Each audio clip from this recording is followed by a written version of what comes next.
Mozog je náš riadiaci centrálny orgán. Ak ho dlhodobo zanedbávame, hrozí strata pamäti, spomalené myslenie či dokonca demencia. Klasická medicína hovorí o prevencii cez zdravé cievy, kontrolu tlaku, cukru a cholesterolu. V tradičnej čínskej medicíne je mozog úzko spätý s obličkami, čiže zásoba životnej energie, a srdcom domov ducha. Ak tieto orgány oslabnú, postupne trpí aj mysel.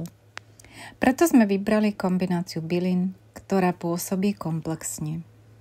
Ginkgo zlepšuje prekrvenie mozgu, čím podporuje pamäť, sústredenie a rýchlosť reakcií.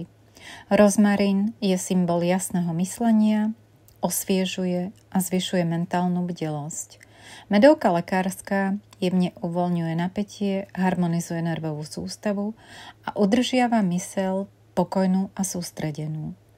Levandula pomáha uvoľniť vnútorné napätie, zlepšuje kvalitu spánku a tým aj regeneráciu mozgu. Rumanček harmonizuje trávenie a psychiku, zjemňuje pôsobenie silnejších bylín. Meta prináša sviežosť, prečisťuje myseľ a podporuje lepšie vstrebávanie účinných látok. Fenikel obyčajný udržuje tráviaci komfort, ktorý je úzko prepojený s duševnou rovnováhou. Odporúčanie na užívanie. Pite 2-krát denne, ideálne ráno a popoludní. Pripravte si čaj tak, že jednu čajovú lyžičku zalejete 250 ml odstátej uvarenej vody a necháte luhovať 10 až 15 minút. Kúra 3 týždne užívania a 1 týždeň prestávka a potom cyklus zopakujte. Bylinky majú synergický efekt, preto odporúčame počas prestávok striedať túto zmes s kúrami na obličky, čo predstavuje zásobu energie, alebo srdce a pečeň, čo predstavuje cirkuláciu a výživu mozgu. Takto podporíte nielen samotný mozog, ale aj jeho základné zdroje energie podľa tradičnej čínskej medicíny. Okrem bylinnej podpory odporúčame dôležité preventívne kroky.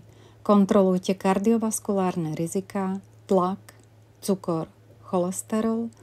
Jedzte v štýle stredomorskej stravy bohatú na omega-3, ryby, orechy, zeleninu, antioxidačné potraviny a vitamíny skupiny B. Pravidelne sa hýbte, aerobné cvičenie podporuje tvorbu nových spojení v mozgu, trénujte mozog, lúštite krížovky, riešte logické úlohy a buďte sociálne aktívni. Riešte chronický stres relaxáciou, dýchovými technikami, meditáciami a spite kvalitne. Obmedzte alkohol, nefajčite a chránte mozog pred toxínmi. Pamätajte, prevencia dnes znamená jasnú myseľ zajtra. Zmes mozog a ďalšie bylinné kúry nájdete na avradekor.sk.